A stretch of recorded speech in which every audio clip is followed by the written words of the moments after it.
Suara tangis perempuan tak berwujud mengiringi lantunan doa yang dikirim warga untuk Sekar malam itu. Namun acara yang diharapkan lancar ternyata menjadi rentetan awal teror itu dimulai. Part 3, pengajian di rumah berdarah. Assalamualaikum warahmatullahi wabarakatuh. Sebelum kita melanjutkan ceritanya, marilah kita berdoa menurut agama dan kepercayaan kita masing-masing. Bismillahirrahmanirrahim. Dan kita masuk ke ceritanya.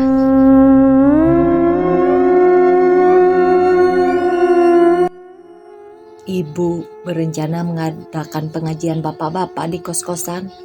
Hal ini guna mendoakan almarhumah Sekar agar tenang dan diberikan tempat terbaik di sisinya. Tulis Bu Turi di dalam pesan singkat pada grup penghuni kosnya. Kapan Bu? Kapan Bu Turi? Para penghuni grup bersautan merespon pemberitahuan yang diberikan Bu Turi. Besok setelah Isya, yang besok tidak ada acara, bantu Ibu mempersiapkan dan datang saat pengajiannya ya.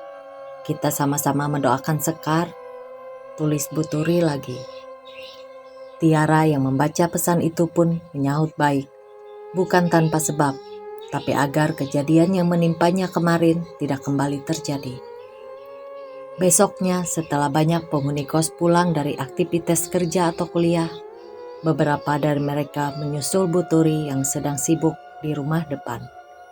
Seperti rencana yang disampaikan sebelumnya, malam nanti di sini akan dilakukan pengajian untuk mendoakan almarhumah Sekar. Malamnya, laki-laki parubaya berpeci putih datang lebih dahulu dan dihampiri oleh Bu Turi dan suaminya, Pak Suharjo, di depan rumah. Dia adalah Pak Basori. Orang-orang kampung biasa mengundangnya untuk acara pengajian atau tahlilan untuk memimpin doa. Pak Basori, kami minta bantuannya untuk memimpin pengajian di rumah kos kami, tutur Pak Suharjo sambil tersenyum. Harapannya semoga setelah pengajian ini, kami dan penghuni kos yang lain bisa mengantarkan doa ke Sekar dan penghuni kos juga tenang saat di sini tanpa ada rasa takut. Imbu Bu Turi yang ternyata mengundang respon dari Pak Basori.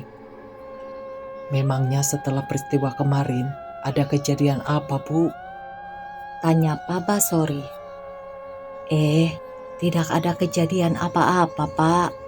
Saya hanya khawatir saja dengan anak-anak kos saya. Khawatir jika setelah kejadian kemarin mereka menjadi takut, jawab Bu Turi. Beberapa menit setelahnya, satu persatu bapak-bapak kampung datang, lalu mengisi ruang yang sudah tergelar karpet di atas lantainya. Para penghuni kos Bu Turi yang laki-laki pun turut datang, sesuai permintaan Bu Turi. Mereka semua duduk untuk melakukan pengajian untuk Sekar. Yang perempuan ikut dari belakang saja dengan ibu, ajak Bu Turi pada penghuni kosnya yang perempuan, termasuk Tiara. Langsung dimulai saja, Pak, biar selesainya tidak terlalu malam, ucap Pak Suharjo kepada Pak Basori.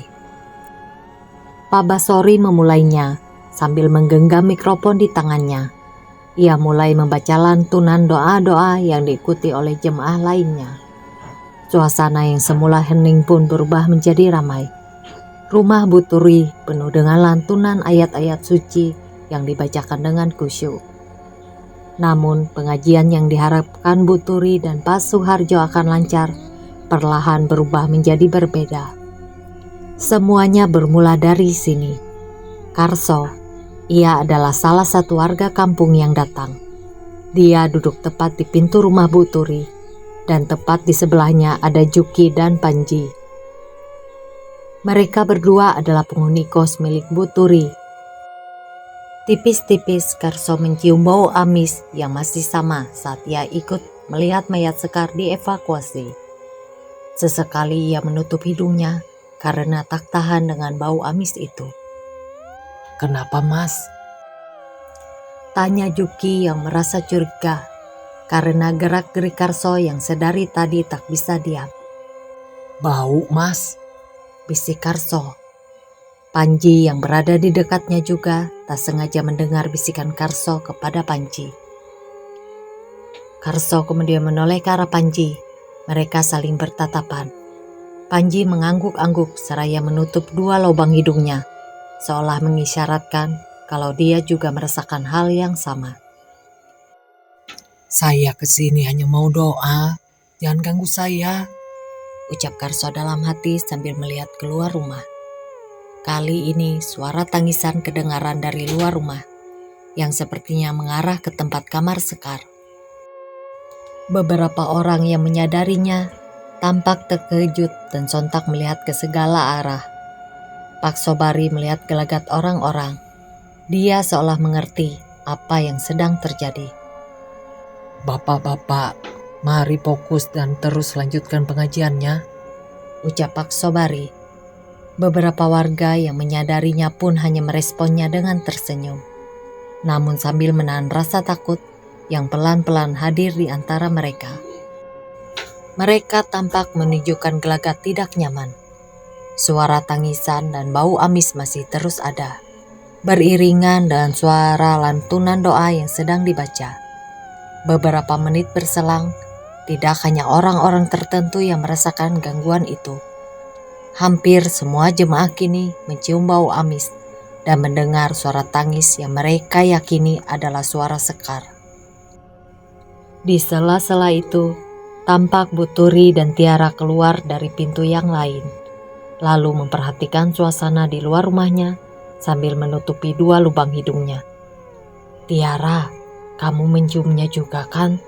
tanya Bu Turi. Tiara mendekat ke kamarnya yang letaknya tak jauh dari kamar mendiang Sekar.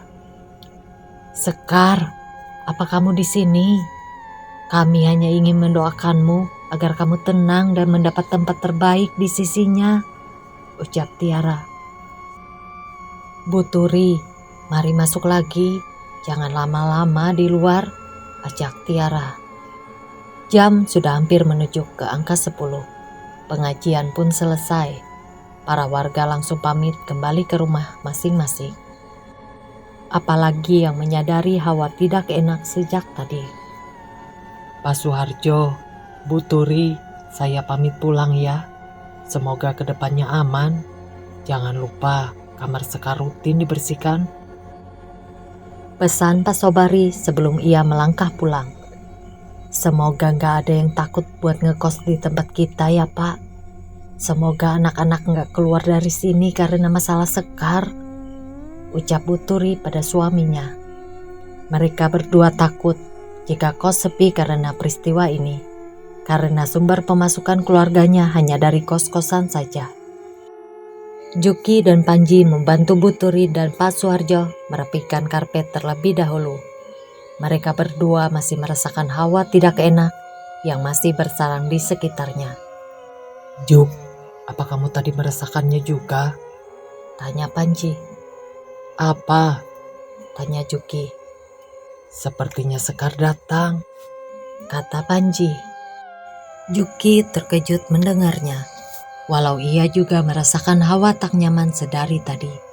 Tapi ucapan Panji berhasil membuatnya diam mematung beberapa detik. Dari rumah kos Bu Turi, Karso jalan kaki bersama dengan Pak Sukri karena rumahnya yang satu arah. Di situ ia kembali membahas soal kejanggalan saat pengajian di rumah kos Bu Turi tadi. Pak Sukri, Bapak nggak mencium bau amis waktu pengajian tadi? Tanya Karso. Iya Mas Karso, tapi janganlah dibahas sekarang. Takut saya, ini sudah malam, jawab Pak Sukri. Tak lama setelah Pak Sukri berkata begitu, bau amis yang sempat mereka cium tadi kini kembali tercium di hidung mereka. Loh Pak, ucap Karso dengan wajah terkejut. Pak Sukri menoleh, mereka berdua saling tatap satu sama lain. Tidak cukup sampai di situ, kengerian malam itu bertambah, manakala terdengar suara tawa wanita yang entah dari mana arahnya. "Hik, hik, hik, hik, hik, hik." Mas Karso, panggil Pak Sukri yang mulai panik. Padahal posisi mereka berdua saat itu sedang berada di antara tanah kosong milik warga. Rasa-rasanya mustahil jika ada suara tawa wanita yang kedengaran jelas dari tempat mereka berdua berdiri. Hik, hik, hik, hik, hik. Suara tawa itu muncul lagi. Tolong jangan iseng, teriak Pak Sukri. Tapi suara tawa wanita itu terus terdengar meski beberapa kali Pak Sukri memperingatinya.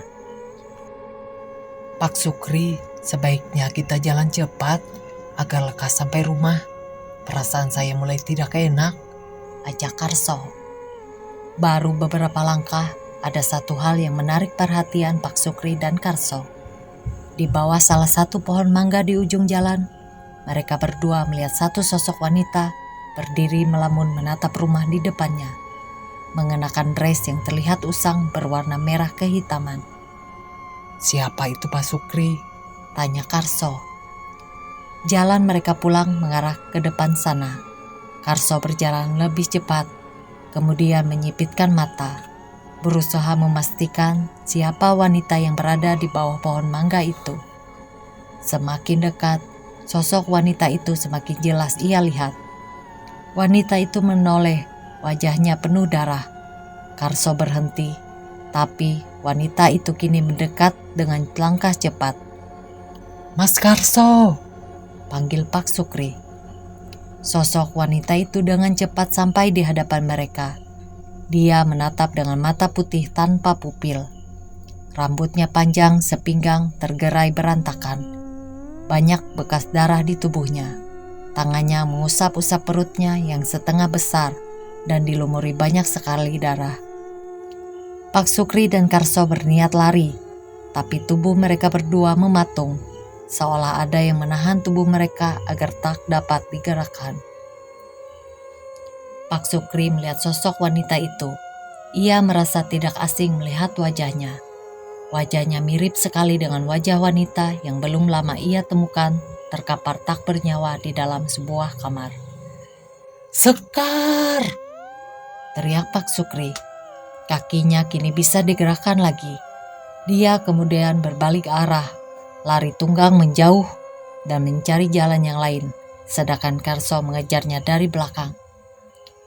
Pak Sukri, tunggu saya, panggil Karso. Yang benar saja Pak Sukri. Mana mungkin itu Sekar, ucap Karso sembari berlari di belakang Pak Sukri. Iya Mas Karso, saya masih ingat betul. Saya yang memastikan dia sudah meninggal waktu itu, kata Pak Sukri.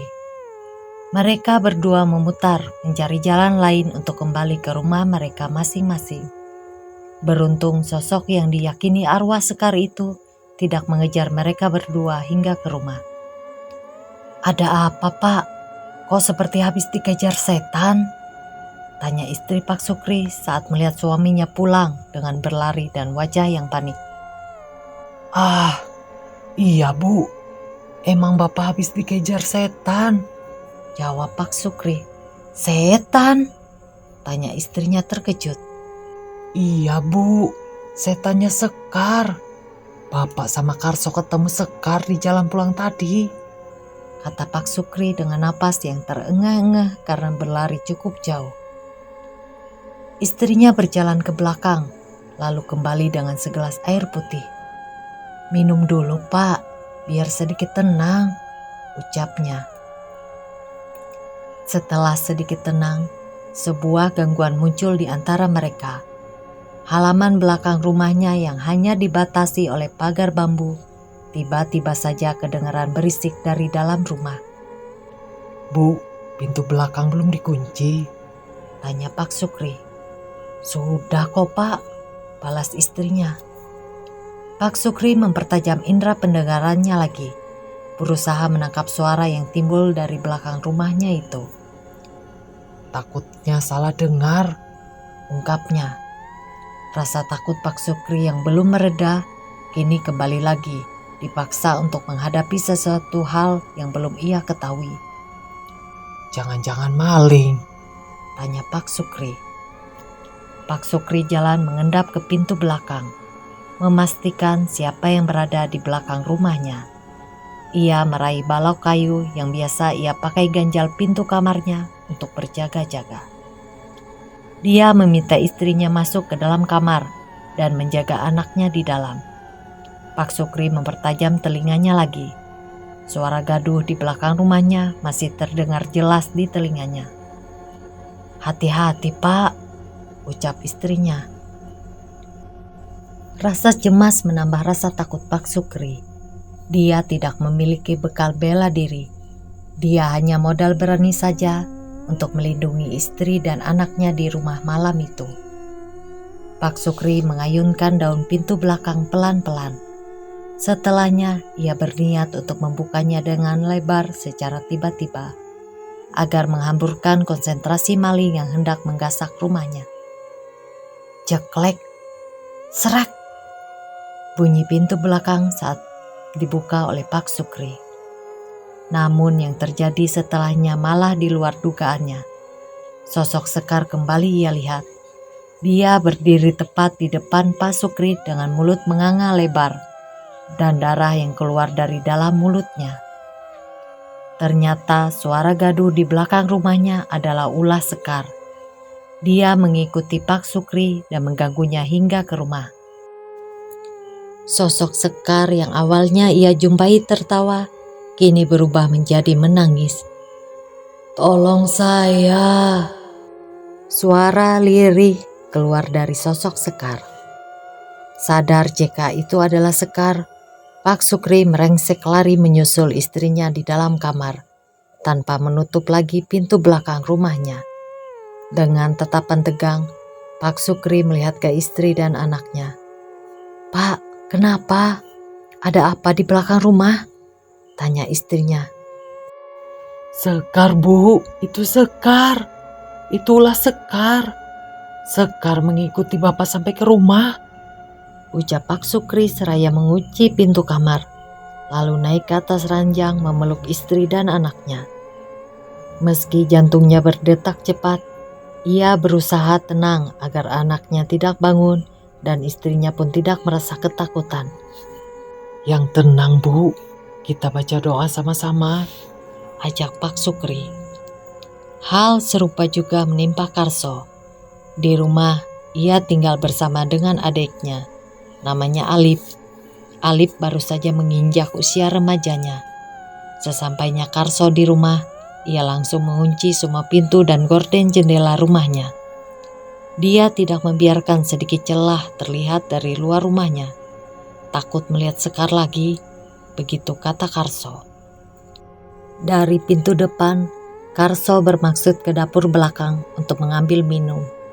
Di situ ia melihat Alip sedang duduk melamun di atas meja makan sambil menggenggam satu gelas penuh yang berisi air putih. "Kok belum tidur, Lip?" tanya Karso, karena biasanya Alip sudah tidur pada jam segitu. Alip menggeleng, ia tak bersuara dan sama sekali tak berekspresi. "Kamu sakit, Lip? Gak enak badan?" tanya Karso lagi seraya mendekat ke tubuh Alip untuk memastikan kondisi tubuh adiknya. "Dingin sekali tubuhmu. Kamu habis ngapain tadi?" Alip menggeleng lagi. Karso semakin bingung dengan adiknya. Karso berjalan ke kamarnya, hendak mengambil obat di kotak obat di sana. Namun saat sampai di kamar, pemandangan tak mengenakan ia jumpai. Karso melihat tubuh Alip sedang terlentang di atas kasur yang biasa mereka pakai tidur. "Loh, Lip?" ucap Karso. Ia menghentikan langkahnya. Kepalanya menoleh ke dapur dan tempat tidur di depannya. Karso berhenti beberapa saat sambil mengusap-usap matanya. "Alip ada dua." Seketika Karso panik. Jantungnya berdegup. Merasa ada hal tak beres lagi datang menghampirinya. Karso berbalik. Ia kembali lagi ke dapur dan memeriksanya. Karso melangkah pelan. Suara gelas kaca berbenturan ia dengar. Karso menghentikan langkah tepat di ambang perbatasan antara ruang depan dan dapur. Alip masih di sana. Karso semakin bingung. Kenapa Alip ada dua? Mana yang benar? Siapa salah satu di antara mereka? Alip, Panggilnya. iya mas. Sekarang Karso mendengar sahutan dari ucapannya. Karso mendekat. Ia mendapati Alip sudah seperti biasanya. Ia melihat setiap jengkal tubuh Alip dengan seksama. Tidak ada yang aneh, semua tampak seperti biasanya. Walau begitu, ia masih belum tahu apa ini hanya halusinasinya saja. Karso mengajak Alip ke kamar. Mereka berdua tidur sekamar sejak lama.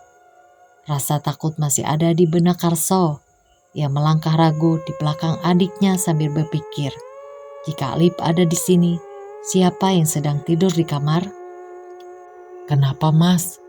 Tanya Alip curiga karena melihat Karso tampak aneh di belakangnya. Enggak apa-apa Lip. Jawab Karso. Sesampainya di kamar, pemandangan yang sempat ia lihat tadi sudah tidak ada lagi. Alip yang ia lihat di atas kasur kini sudah tidak ada. Di atas kasur hanya ada bantal, guling, dan selimut yang biasa mereka pakai. Mungkin halusinasiku saja. Batin Karso untuk menghibur dirinya sendiri. Beberapa langkah setelah masuk ke kamar, pintu kamarnya tiba-tiba saja berderit menutup dengan sendirinya. Ngek. Karso dan Arif menyaksikannya dengan mata terbelalak. Arif menjambil Karso di belakangnya. Mas, Panggilnya. Mereka berdua merasakan hal yang sama. Tidak lama dari situ, muncul bau amis serta suara wanita menangis, merintih seperti menahan sakit. Sekar, Batin Karso langsung mengarah ke sosok wanita itu. itu Sekar Lip. Kita buruan tidur saja. Ajak Karso. Mereka berdua sembunyi di balik selimut merah di atas kasurnya. Sekar yang meninggal di kos kemarin itu mas? Tanya Alip. Iya, diamlah. Mas Karso sama Pak Sukri tadi dikejar sama dia di jalan. Ujar Karso dengan nada pelan, sambil menaruh jari telunjuknya ke depan bibir, mengisyaratkan agar Alip diam terlebih dahulu. Tapi kan dia sudah meninggal mas. Kata Alip. Iya, Mas Karso tahu. Mas Karso juga gak ngerti Lip. Karso merasakan hawa kehadiran seseorang masuk dari pintu kamarnya. Suaranya pelan, seperti ada sesuatu yang terseret masuk ke dalam kamar. Karso melirik Alif. Alif yang semula terlihat biasa, kini memasang wajah tegang. Kepala mereka berdua saling angguk, seolah mengisyaratkan jika mereka merasakan hal yang sama. Mas Karso, tolong saya. Tolong bersihkan tubuh saya.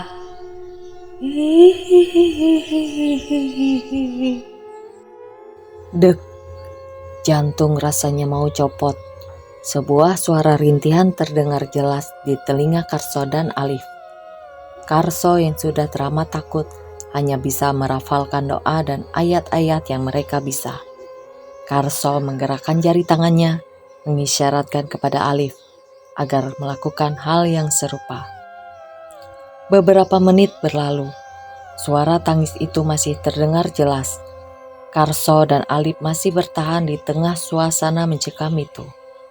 Mereka berdua sudah basah dan keringat di balik selimutnya. Badannya pun terus gemetar ketakutan. Ingin mereka lari, namun takut jika Sekar menyambut mereka di pintu kamar. Sungguh malang nasib kakak adik itu, harus merasakan teror dari arwah Sekar yang gentayangan. Entah sampai berapa lama, suara itu perlahan mulai menghilang. Lip, udah gak ada. Terang Karso. Karso dan Alip mulai bisa bernapas lega. Tubuh mereka berdua pun terasa lemas setelah teror malam itu. Sejak kejadian itu, Pak Sukri dan Karso menceritakannya ke tiap warga yang ditemuinya. Berita mengenai arwah Sekar yang gentayangan cepat menyebar dari mulut ke mulut di kampung. Banyak di antara mereka tidak percaya, namun banyak juga yang mempercayai jika itu benar adanya. karena Sekar ditemukan meninggal tidak wajar. Keesokan paginya, matahari sudah bersinar begitu terik. Masyarakat kampung sudah melakukan aktivitasnya masing-masing. Tak terkecuali para ibu-ibu rumah tangga yang hanya sekedar belanja di tukang sayur keliling yang biasa lewat di gang-gang rumah. Topik hangat warga kampung bukan soal kematian Sekar, tapi sudah berganti dengan beberapa warga yang mengaku didatangi oleh arwah Sekar. Suara sebuah kendaraan roda 2 terdengar dari ujung jalan. Motor dengan barang bawaan yang cukup banyak di belakangnya itu melaju dengan kecepatan sedang. Sang pengendara memakai kaos partai dengan tas selempang yang menggantung di depan perutnya. Dia berteriak di atas motornya, "Sayur, sayur!" Sebelum akhirnya berhenti di samping tiang listrik yang biasa ia pakai untuk menjajakan dagangannya di gang tersebut. Tanpa menunggu waktu lama, satu persatu ibu-ibu mulai datang menghampirinya. Sudah menjadi keahlian seorang ibu-ibu jika mereka akan selalu menerima dan menyebarkan informasi lebih cepat dari kebanyakan orang. Skill bercerita mereka seolah tak ada tandingannya apabila sudah berkumpul dengan sesamanya. Dan salah satu waktu terbaik bagi mereka adalah saat sedang belanja. "Ibu-ibu, apa ada yang sudah dengar? Katanya ada yang ditemui Sekar kemarin," tanya salah satu wanita parubaya di sana. Namanya Bu Pika. "Sekar yang mati di dalam kamar kosnya itu?" "Iya, Bu." "Siapa? Kok bisa?" "Saya juga tidak tahu. Katanya Pak Sukri sama Mas Karso waktu pulang dari pengajian di rumah kos Bu Turi," terangnya.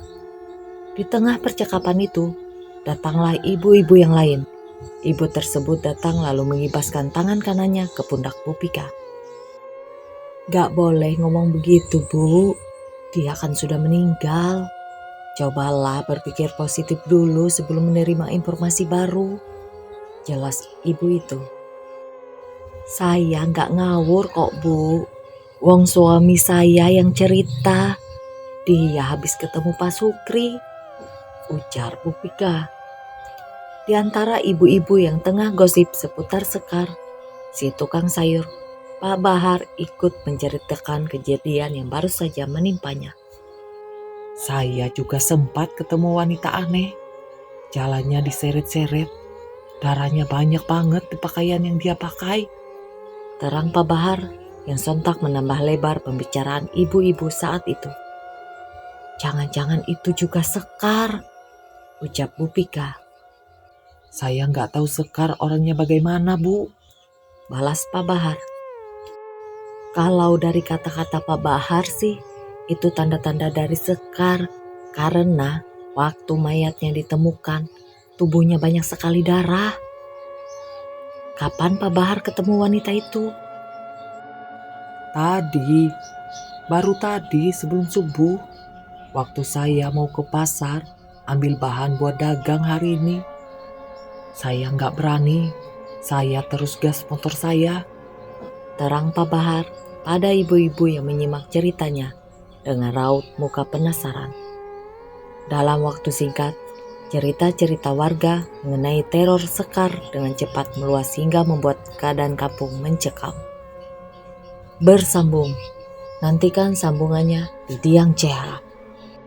Spoiler part 4. Teror semakin meluas. Malam itu, desa Sumberlawang diterpa hujan sangat deras. Angin pun yang bertiup hingga menimbulkan suara yang cukup keras di telinga. Sudah 1 bulan sejak berita kematian Sekar diterima. Di dalam rumahnya, Bu Wulandari masih kerap menangisi kepergian Sekar. Terlebih lagi dengan cara yang cukup mengenaskan. Di antara hujan yang masih turun, tiba-tiba timbul suara ketukan dari kaca rumah beberapa kali. Awalnya hanya pelan, sehingga Pak Darmani dan Bu Wulandari hanya menganggap itu disebabkan oleh hujan atau angin yang membentur kaca tersebut. Namun, Lama-kelamaan, suara ketukan itu semakin kencang dan semakin cepat. Pak Darmani melangkah ke depan. Tangannya meraih ganggang pintu lalu membukanya. Tapi setelah pintunya terbuka, tidak ada seorang pun yang terlihat. Baru beberapa langkah masuk, langkahnya terhenti. Tubuhnya tiba-tiba saja bergetar hebat. Sembari berkata kepada istrinya, Bu, tetap di situ ya. Jangan kemana-mana. Di antara kumpulan bapak-bapak sore itu, tampak salah satu bapak-bapak tengah duduk bersila dengan wajah sangarnya. Dia adalah Pak Satria.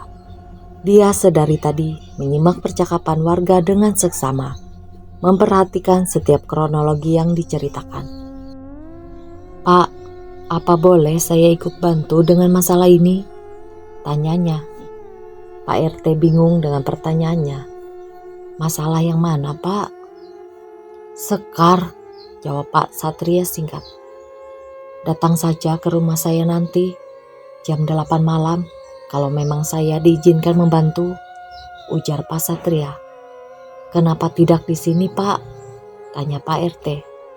Pak Satria tersenyum. Saya rasa lebih aman jika diceritakan di rumah saya saja, balas Pak Satria. Sudah penasaran dengan kelanjutan teror Sekar yang semakin membabi buta? Jangan lupa like, subscribe, komen, dan share.